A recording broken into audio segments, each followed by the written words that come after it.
회장님, 어제 제안하신 거요. 거절하겠습니다. 뭐라고? 저는 돈 필요 없습니다. 그리고 조용히 있을 생각도 없습니다. 이 기사 지금 제정신이야. 내리세요. 뭐? 저는 오늘부터 회장님 기사 아닙니다. 야, 이 새끼가 지금. 제 아내 이름은 한지영입니다. 작년 11월 17일 오후 5시 34분 강남대로 사거리에서 차에 치여 죽었습니다. 회장님 회사 비자금 30억 때문에요. 증거 다 있습니다. 녹음 파일, 서류 사본, 형사와 나눈 대화 전부요. 오늘 오전 9시에 지검에 제출합니다. 이 미친 새끼가. 손대지 마세요. CCTV 다 찍히고 있습니다. 넌 끝났어. 내가 어떤 사람인 줄 알아? 변호사 수십 명 붙여서 너 인생 완전히 망가뜨릴 거야. 그러세요. 저는 이미 잃을 게 없으니까요. 오늘도 이렇게 찾아주셔서 감사합니다. 이야기에 앞서 구독과 좋아요는 영상 제작에 아주 큰 힘이 됩니다. 이 이야기는 실화를 바탕으로 제작되었으며 사연자의 신원보호를 위해 각색되어 송출됨을 알려드립니다. 아내의 장례식을 치른 지 2달이 지났다. 나는 이제 재벌가 운전기사로 일한다. 정확히는 강상그룹 회장의 전속기사다. 면접 때 물어본 건 딱 2가지였다. 밤늦게 호출돼도 되나? 입 무거운가? 나는 2번 다 고개를 끄덕였다. 그게 전부였다. 첫 출근 날 회장은 나를 한번 쳐다보고는 다시 신문을 펼쳤다. 이 기사 물 좀. 이름도 묻지 않았다. 나는 그냥 이 기사였다. 비서실 직원들도 마찬가지였다. 차 문을 열어줘도 짐을 들어줘도 아무도 눈을 마주치지 않았다. 나는 투명 인간이었다. 사실 괜찮았다. 오히려 편했다. 말을 섞지 않아도 되니까. 표정을 관리하지 않아도 되니까. 아침 6시 30분 회장 자택 앞에서 대기한다. 7시 정각 회장이 현관문을 나선다. 나는 차 문을 연다. 회장은 뒷좌석에 앉으며 한마디 던진다. 회사. 그게 전부다. 내비게이션을 켜고 시동을 건다. 라디오는 틀지 않는다. 회장이 싫어한다. 강남대로를 달리며 나는 백미러 너머로 회장의 뒷모습을 본다. 태블릿을 들여다보거나 전화를 받거나 가끔은 그냥 창밖을 본다. 나는 존재하지 않는다. 그냥 운전대를 잡은 기계일 뿐이다. 점심때쯤 휴대폰이 울렸다. 병원에서 온 문자였다. 연체 3회차입니다. 빠른 납부 부탁드립니다. 아내가 사고 후 중환자실에 있던 일주일. 그 일주일치 병원비가 아직도 남아있다. 장례 비용도 다 갚지 못했다. 매달 월급에서 조금씩 떼어내지만 이자가 붙는 속도가 더 빠르다. 나는 휴대폰을 주머니에 넣고 다시 운전대를 잡았다. 저녁 7시 회장을 자택에 내려드리고 나면 4시간이다. 보통은 그렇다. 하지만 오늘은 달랐다. 회장이 차에서 내리지 않았다. 이 기사. 예, 회장님. 오늘 한 군데 더 가야겠어. 어디로 모실까요? 회장은 주소를 말하지 않고 직접 내비게이션에 목적지를 입력했다. 화면에 뜬 곳은 서울 외곽이었다. 나는 아무 말 없이 시동을 걸었다. 고속도로를 벗어나 점점 좁은 길로 들어섰다. 가로등도 드문 골목길. 낡은 빌라들이 줄지어 서 있고 불이 켜진 창문도 몇 개 없었다. 여기서 잠깐 대기. 회장은 차에서 내렸다. 나는 시동을 끄고 창밖을 봤다. 회장은 한 빌라 앞에 서서 누군가와 짧게 통화를 했다. 그리고 2층으로 올라갔다. 불이 꺼진 계단을 천천히 올라가는 뒷모습이 보였다. 나는 운전석에 앉은 채 시계를 봤다. 8시 42분. 이런 동선은 처음이었다. 회장 일정표에도 없던 곳이었다. 10분쯤 지났을까? 빌라 입구에서 누군가 나왔다. 고개를 숙인 채 급하게 걸어 나오는 남자. 검은 점퍼에 야구 모자를 눌러 쓴 모습이었다. 그 남자가 차 쪽으로 걸어왔다. 뒷좌석 문이 열렸다. 남자가 탔다. 나는 반사적으로 백미러를 봤다. 그 순간 심장이 멎는 것 같았다. 모자 아래로 보이는 얼굴. 나는 그 얼굴을 알고 있었다. 아내의 교통사고를 담당했던 형사였다. 출발. 회장의 목소리가 들렸다. 나는 고개를 돌려 시동을 걸었다. 손이 떨렸다. 운전대를 잡은 손에 힘이 들어갔다. 백미러 너머로 두 사람이 보였다. 회장과 형사는 나지막이 대화를 나눴다. 단어 몇 개만 들렸다. 처리됐습니다. 유족 쪽은 조용합니다. 나는 숨을 참았다. 심장 소리가 너무 커서 뒷좌석까지 들릴 것 같았다. 15분 후 형사는 지하철역 앞에서 내렸다. 아무 인사도 없이 그냥 문을 닫고 사라졌다. 차 안에는 다시 나와 회장만 남았다. 집으로. 회장의 목소리는 여전히 무덤덤했다. 나는 내비게이션을 켰다. 손이 계속 떨렸지만 표정은 무너뜨리지 않았다. 백미러 너머로 회장을 힐끗 봤다. 회장은 창밖을 보고 있었다. 그날 밤 집에 돌아와서도 잠이 오지 않았다. 나는 침대 옆 서랍을 열고 아내의 사진을 꺼냈다. 작은 증명사진 크기. 모서리가 구겨져 있고 접은 자국도 남아 있었다. 아내는 사진 속에서 웃고 있었다. 나는 사진을 주머니에 넣고 어둠 속에 누워 천장을 봤다. 형사가 왜 회장의 차에 탔을까? 유족 쪽은 조용하다는 말은 무슨 뜻이었을까? 그리고 회장은 왜 나를 그 자리에 데려간 걸까? 그날 이후 이상한 일들이 계속됐다. 회장의 동선이 달라졌다. 아니, 정확히는 추가됐다. 회사, 골프장, 호텔, 레스토랑 같은 정해진 코스 사이사이에 설명할 수 없는 목적지들이 끼어들기 시작했다. 병원 장례식장 입구 앞에서 10분간 대기. 경찰서 뒷골목에서 누군가를 태움. 이름 모를 오피스텔 지하 주차장. 회장은 아무 설명도 하지 않았다. 나 역시 묻지 않았다. 기사는 묻지 않는다. 그게 규칙이다. 하지만 귀는 막을 수 없었다. 뒷좌석에서 들리는 대화들. 항상 반쪽짜리였다. 회장은 전화를 받을 때 스피커를 켜지 않았고 손님을 태울 때는 목소리를 낮췄다. 하지만 완전히 차단할 수는 없었다. 그거는 묻혔죠?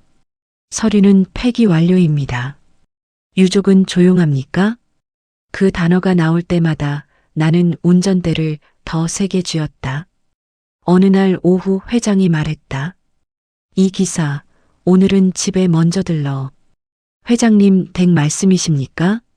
그래. 서재 정리 좀 해야겠어. 회장 자택은 평창동 단독주택이었다.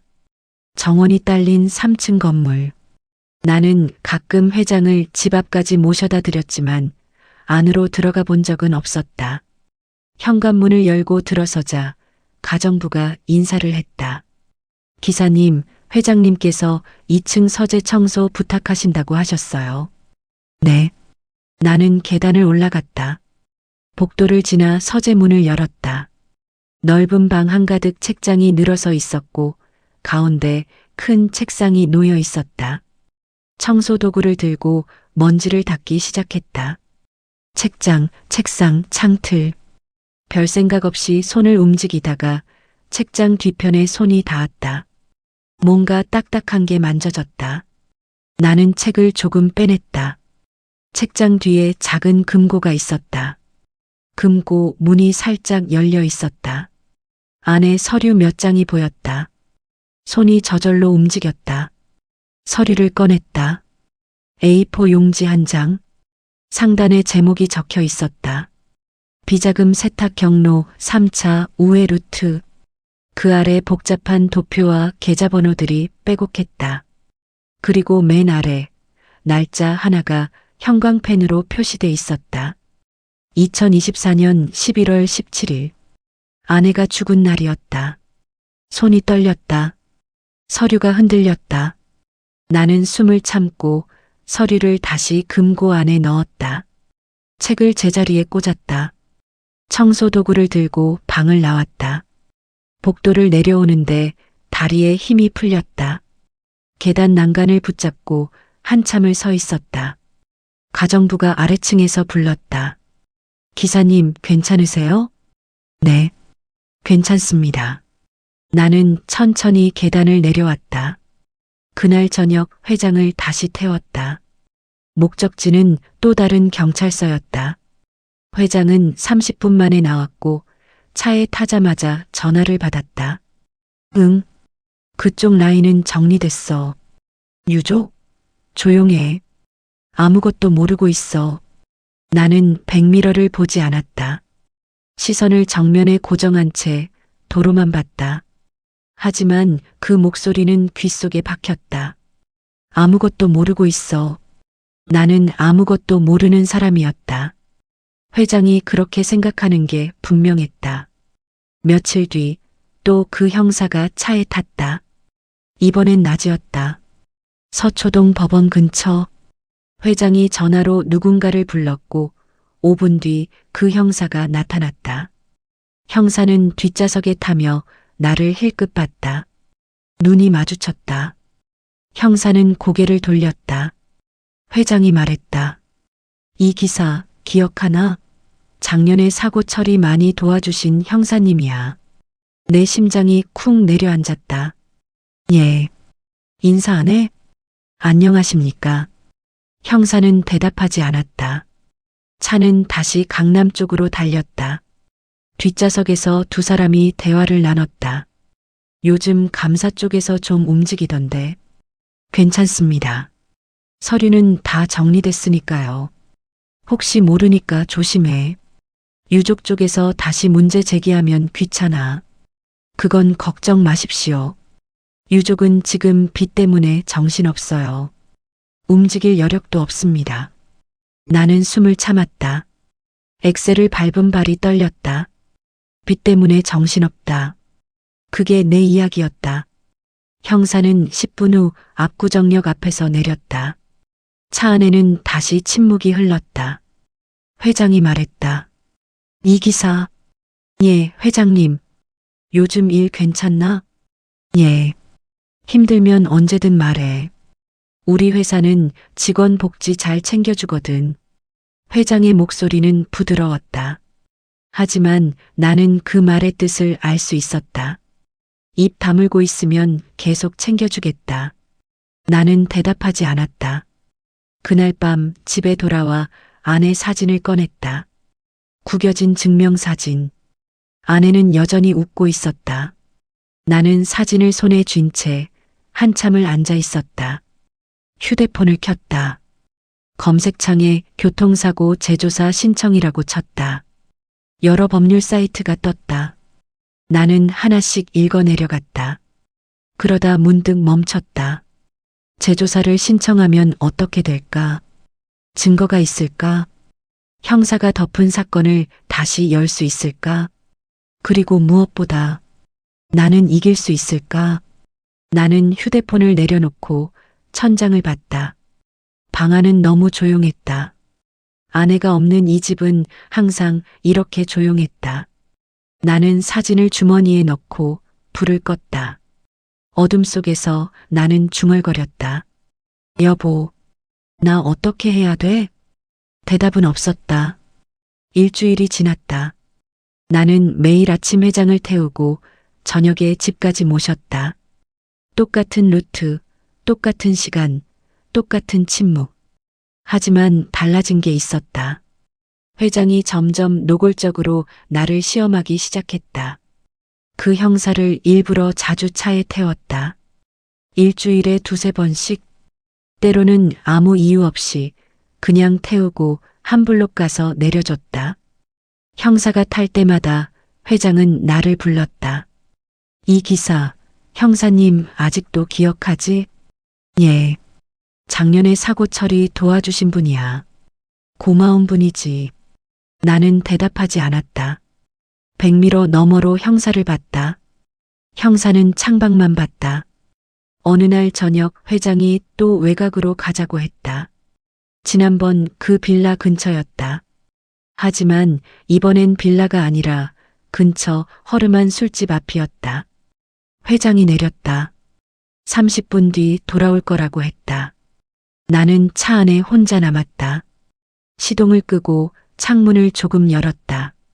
담배 연기와 술 냄새가 바람에 섞여 들어왔다. 휴대폰을 꺼냈다. 아내와 마지막으로 나눈 문자를 다시 열었다. 여보, 오늘 일찍 들어와요. 얘기할 게 있어요.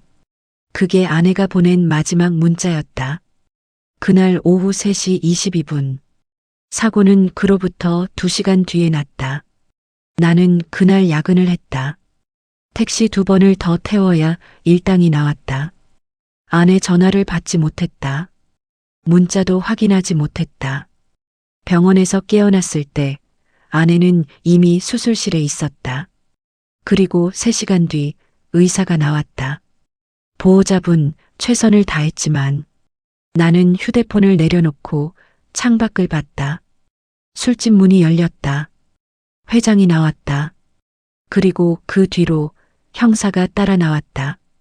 두 사람은 골목 어귀에서 잠깐 서서 이야기를 나눴다. 회장이 형사의 어깨를 두드렸다. 형사는 고개를 숙였다. 회장이 차로 돌아왔다. 술 냄새가 배어 들어왔다. 출발. 나는 시동을 걸었다. 한참을 달리다 회장이 말했다. 이 기사. 예. 솔직히 말해봐. 자네 아내 사건 뭔가 이상하다고 생각 안 했나? 심장이 멎는 것 같았다. 나는 운전대를 잡은 채 숨을 참았다. 백미러 너머로 회장을 봤다. 회장은 나를 똑바로 보고 있었다. 무슨 말씀이신지. 그냥 궁금해서. 유족들은 대부분 의심하거든. 경찰 조사가 너무 빨리 끝났다거나 뭐 그런 거. 저는 잘 모르겠습니다. 그래. 회장은 피식 웃었다. 그래, 모르는 게 약이지. 세상 일이 다 그렇잖아. 알면 괴롭고 모르면 편하고. 나는 아무 대답도 하지 않았다. 회장은 다시 창밖을 봤다. 이 기사, 자네 월급 올려줄까? 자네 요즘 열심히 하는 것 같아서. 괜찮습니다. 왜? 돈 싫어? 아닙니다. 지금도 충분히 받고 있습니다. 그래도 보너스 정도는 챙겨줘야지. 자네 같은 사람 요즘 귀해. 회장의 목소리는 여전히 부드러웠다. 하지만 나는 알 수 있었다. 이건 시험이었다. 회장은 내가 얼마나 아는지, 얼마나 참을 수 있는지 확인하고 있었다. 집에 돌아온 건 밤 11시가 넘어서였다. 나는 현관문을 열고 불을 켰다. 텅 빈 거실, 소파, 식탁, TV. 아내가 없는 이 공간은 그냥 물건들만 있는 방이었다. 부엌으로 가서 물을 마셨다. 냉장고를 열었다. 컵라면 2개, 우유 1팩, 김치통. 그게 전부였다. 나는 냉장고 문을 닫고 거실로 돌아왔다. 소파에 앉아 아내 사진을 꺼냈다. 구겨진 증명사진. 주머니에 넣고 다니느라 모서리가 더 달았다. 여보, 나는 사진을 보며 말했다. 나 어떻게 해야 할까? 사진 속 아내는 대답하지 않았다. 나는 사진을 탁자 위에 놓고 휴대폰을 꺼냈다. 녹음 앱을 켰다. 지난 2주 동안 나는 차 안에서 나누는 모든 대화를 녹음하고 있었다. 파일 목록을 내려봤다. 15개. 대부분 짧은 통화나 대화였다. 단어 몇 개, 문장 몇 개. 하지만 이어붙이면 뭔가 보일 것 같았다. 나는 첫 번째 파일을 재생했다. 그거는 묻혔죠? 서류는 폐기 완료입니다. 두 번째 파일. 유족은 조용합니까? 걱정 마십시오. 빚 때문에 정신없어요. 세 번째 파일. 11월 17일 건 확실히 정리됐나? 예. 사고 기록 전부 단순 과실로 처리됐습니다. 나는 파일을 멈췄다. 손이 떨렸다. 휴대폰을 쥔 손에 힘이 들어갔다. 이게 증거가 될까? 변호사를 찾아가면 이걸로 뭔가 할 수 있을까? 아니면 그냥 나 혼자만 듣고 끝날 이야기일까? 나는 휴대폰을 내려놓고 천장을 봤다. 방 안은 너무 조용했다. 시계 초침 소리만 째각거렸다. 나는 아내 사진을 다시 집어들었다. 여보, 나 겁이 나. 내 목소리가 떨렸다. 저 사람들한테 맞서면 나 이길 수 있을까? 아니면 그냥 아무것도 모른 척하고 사는 게 나을까? 사진 속 아내는 그냥 웃고 있었다. 나는 사진을 주머니에 다시 넣고 소파에 누웠다. 잠이 오지 않았다. 눈을 감아도 뒷좌석에서 들렸던 그 목소리들이 계속 맴돌았다. 유족은 조용합니다. 아무것도 모르고 있어. 모르는 게 약이지. 나는 눈을 떴다. 천장을 보며 중얼거렸다. 모르는 게 약이라고? 내 목소리는 작았지만 분명했다. 난 이미 다 알고 있는데. 다음 날 아침 나는 평소보다 30분 일찍 나왔다. 회장 자택 앞에 차를 세우고 운전석에서 기다렸다.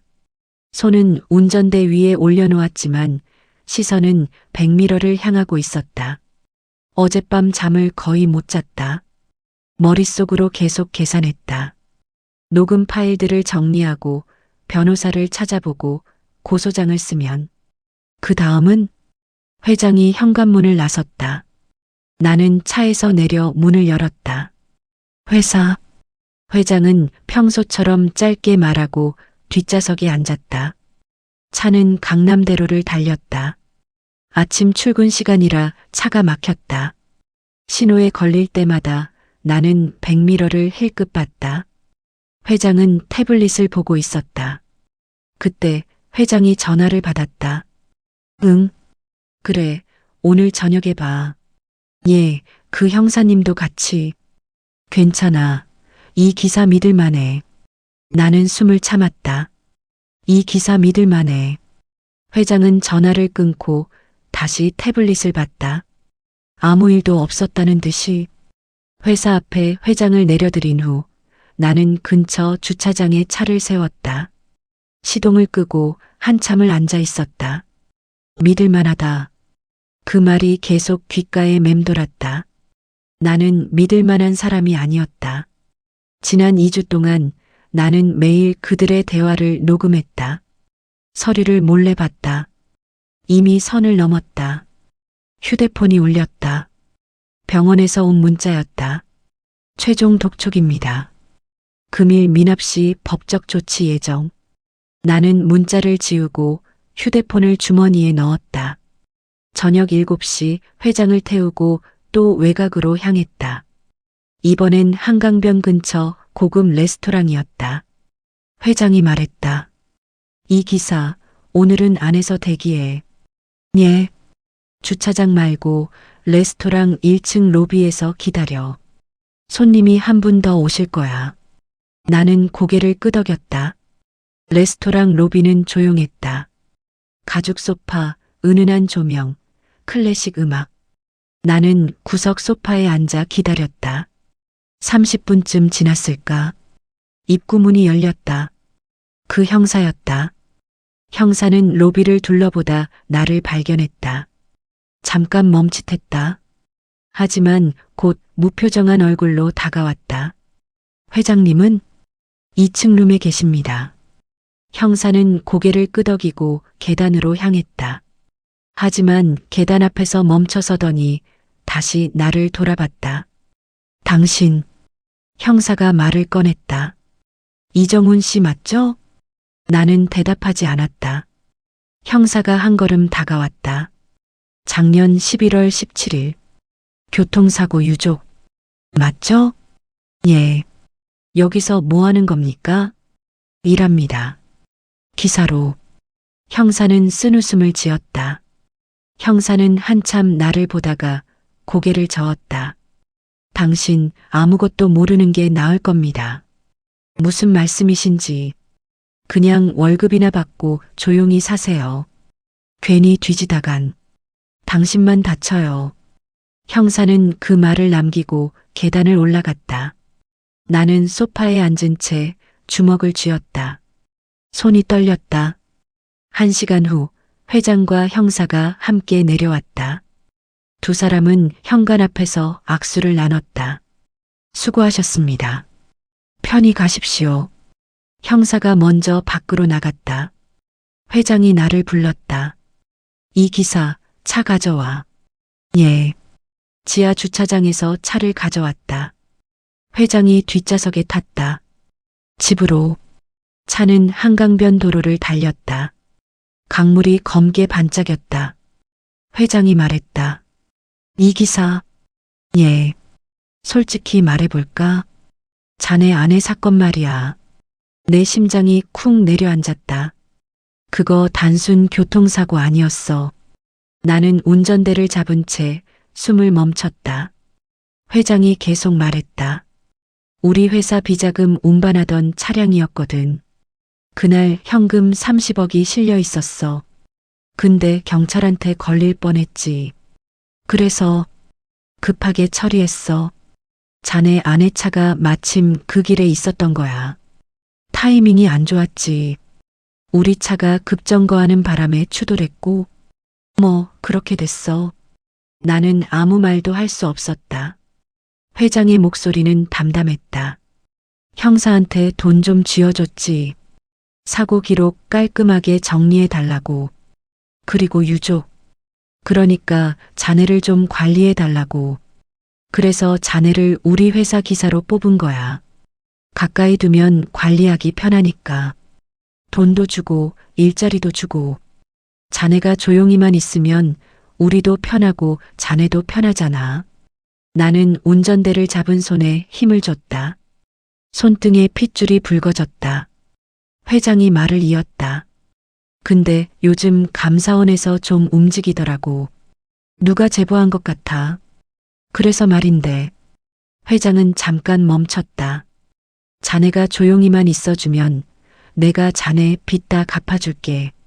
병원비, 장례비, 전부. 그리고 보너스로 5천만 원 더 얹어줄게. 나는 신호에 차를 세웠다. 빨간불이 켜졌다. 회장이 말했다. 어때? 나쁘지 않은 거래잖아. 자네도 돈 필요하고 나도 조용히 정리하고 싶고. 신호가 바뀌었다. 나는 엑셀을 밟았다. 차는 다시 움직였다. 회장이 물었다. 대답은? 나는 백미러를 봤다. 회장과 눈이 마주쳤다. 나는 천천히 입을 열었다. 생각해 보겠습니다. 회장은 만족스러운 듯 고개를 끄덕였다. 그래. 천천히 생각해. 근데 너무 오래 생각하지 마. 내일까지만 기다려줄게. 회장을 집 앞에 내려드렸다. 회장은 차에서 내리며 마지막으로 말했다. 이 기사, 현명한 선택하길 바라. 나는 대답하지 않았다. 회장이 현관문 안으로 사라지자 나는 차를 몰고 집으로 향했다. 집에 도착해 나는 곧장 책상 앞에 앉았다. 서랍을 열고 휴대폰과 노트를 꺼냈다. 녹음 파일을 하나씩 재생하며 중요한 내용을 노트에 적었다. 날짜, 시간, 대화 내용. 11월 17일 건 확실히 정리됐나? 비자금 30억 운반 중 사고. 유족 관리 이정훈 채용. 노트 한 페이지가 꽉 찼다. 나는 휴대폰을 내려놓고 주머니에서 아내 사진을 꺼냈다. 구겨진 증명사진. 아내는 여전히 웃고 있었다. 나는 사진을 책상 위에 세워두고 한참을 봤다. 여보. 내 목소리가 떨렸다. 나 이제 뭘 해야 할지 알 것 같아. 나는 휴대폰을 들고 검색창에 입력했다. 서울중앙지검 민원실. 주소와 전화번호가 떴다. 나는 화면을 보며 깊게 숨을 들이마셨다. 그리고 주머니에서 회장이 입금한 5천만 원 통장을 꺼냈다. 통장을 펼쳤다. 오늘 오후에 입금된 금액이 찍혀 있었다. 나는 통장을 찢었다. 반으로 또 반으로. 조각난 통장을 쓰레기통에 버렸다. 그리고 아내 사진을 다시 주머니에 넣었다. 여보, 이제야 당신한테 떳떳해질 수 있을 것 같아. 다음 날 아침 나는 평소보다 일찍 일어났다. 씻고 면도하고 깨끗한 셔츠를 입었다. 거울을 봤다. 2달 만에 처음으로 내 얼굴을 똑바로 본 것 같았다. 주머니에 아내 사진을 넣었다. 휴대폰과 녹음 파일이 담긴 USB도 챙겼다. 현관문을 나서며 뒤돌아봤다. 텅 빈 거실. 아내가 없는 이 집에서 마지막으로 하룻밤을 보낸 것 같은 기분이 들었다. 오전 6시 30분 나는 회장 자택 앞에 차를 세웠다. 평소처럼. 하지만 오늘은 달랐다. 7시 정각 회장이 현관문을 나섰다. 나는 차에서 내려 뒷문을 열었다. 회장이 탔다. 회사. 나는 대답하지 않고 운전석에 앉았다. 시동을 걸었다. 하지만 내비게이션은 켜지 않았다. 회장이 물었다. 이 기사 왜 안 출발해? 회장님. 응? 오늘은 회사 안 갑니다. 회장의 표정이 굳었다. 뭐? 나는 백미러 너머로 회장을 봤다. 어제 제안하신 거요. 거절하겠습니다. 뭐라고? 저는 돈 필요 없습니다. 그리고 조용히 있을 생각도 없습니다. 회장의 얼굴이 일그러졌다. 이 기사, 지금 제정신이야? 나는 시동을 끄고 차에서 내렸다. 뒷문을 열고 회장을 똑바로 봤다. 내리세요. 뭐? 여기서 내리세요. 저는 오늘부터 회장님 기사 아닙니다. 회장이 비웃었다. 야, 이 새끼가 지금. 제 아내 이름은 한지영입니다. 내 목소리는 떨리지 않았다. 작년 11월 17일 오후 5시 34분. 강남대로 사거리에서 차에 치여 죽었습니다. 회장님 회사 비자금 30억 때문에요.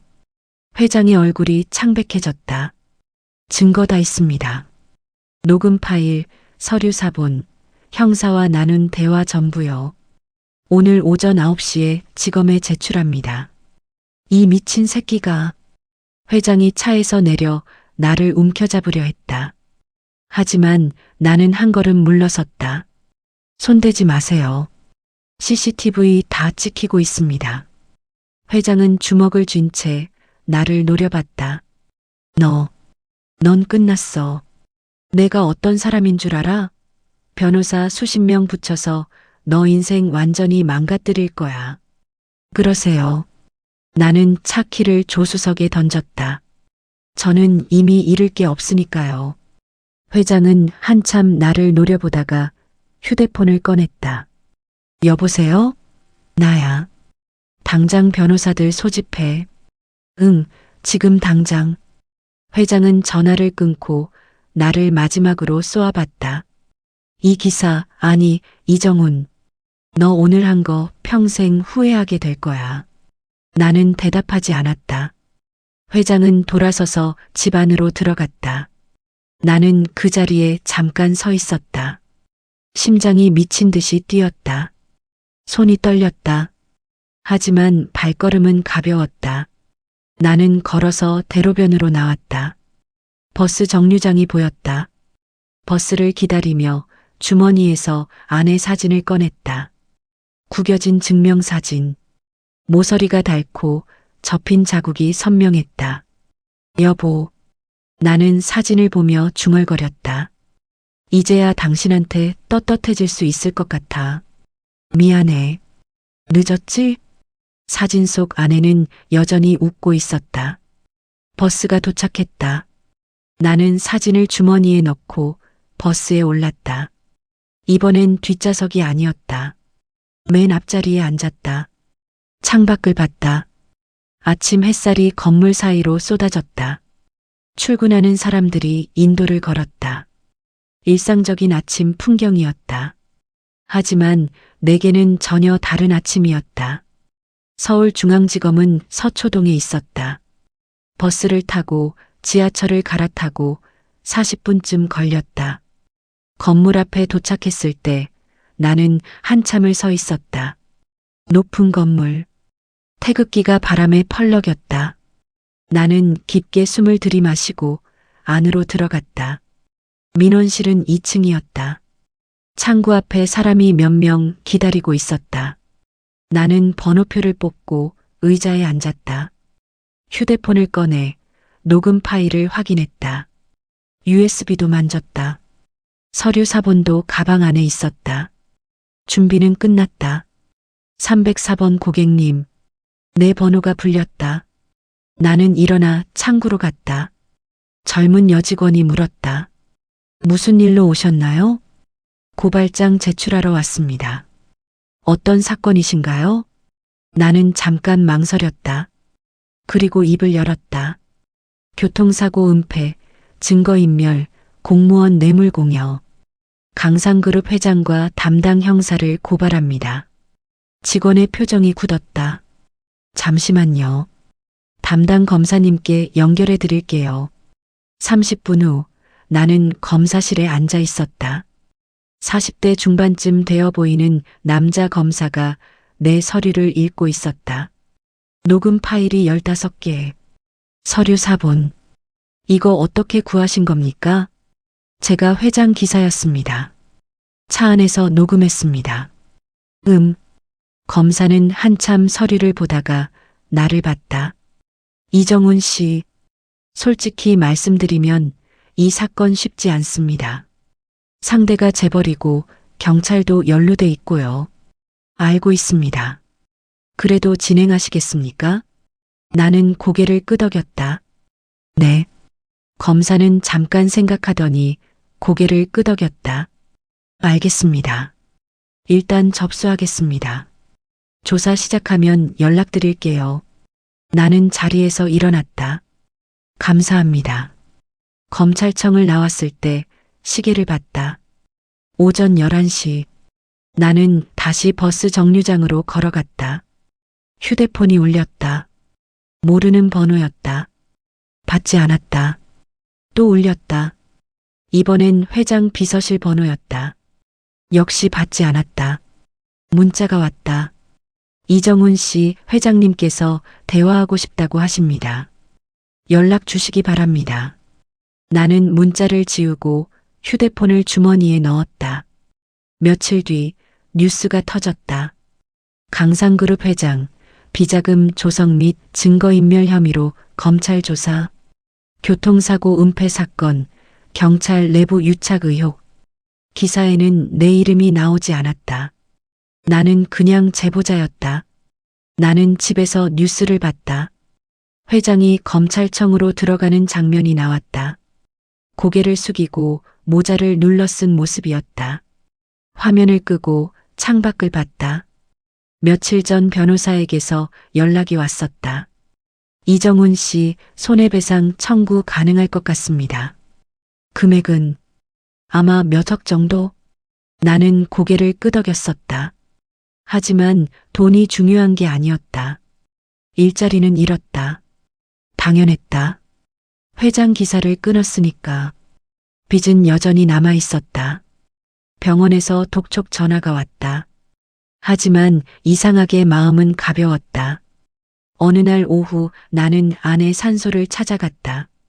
경기도 외곽에 있는 작은 공원 묘지. 아내는 그곳에 묻혀 있었다. 묘비 앞에 앉았다. 여보, 나는 꽃을 놓으며 말했다. 나 드디어 해냈어. 당신 사고. 진짜 이유 밝혀냈어. 바람이 불었다. 나뭇잎이 흔들렸다. 앞으로 어떻게 될지 모르겠어. 재판도 오래 걸릴 거고 돈도 언제 받을지 모르고. 근데 있잖아. 나는 주머니에서 아내 사진을 꺼냈다. 구겨진 증명사진. 이제는 거의 너덜너덜해졌다. 이제야 당신 보면서 웃을 수 있을 것 같아. 미안해. 그리고 고마워. 사진을 묘비 옆에 세워두고 한참을 앉아 있었다. 해가 기울었다. 묘지를 나와 버스를 타고 집으로 돌아왔다. 현관문을 열고 들어섰다. 텅 빈 거실. 하지만 이제는 달랐다. 나는 소파에 앉아 휴대폰을 꺼냈다. 구인구직 사이트를 열었다. 택시기사 모집. 몇 개가 떴다. 나는 하나씩 저장했다. 다시 시작이었다. 잃은 것도 많았다. 앞으로 힘든 일도 많을 것이다. 하지만 이제는 뒷좌석이 아니라 내 인생의 운전석에 앉은 기분이었다. 창밖을 봤다. 해가 완전히 졌다. 어둠이 내렸다. 나는 불을 켜고 부엌으로 갔다. 냉장고를 열었다. 컵라면, 우유, 김치, 라면을 끓였다. 뜨거운 김이 올라왔다. 혼자 먹는 저녁이었지만 오랜만에 맛있었다. 끝까지 청취해 주셔서 감사합니다. 구독과 좋아요, 댓글은 영상 제작에 큰 힘이 됩니다. 항상 건강하시고 행복하세요.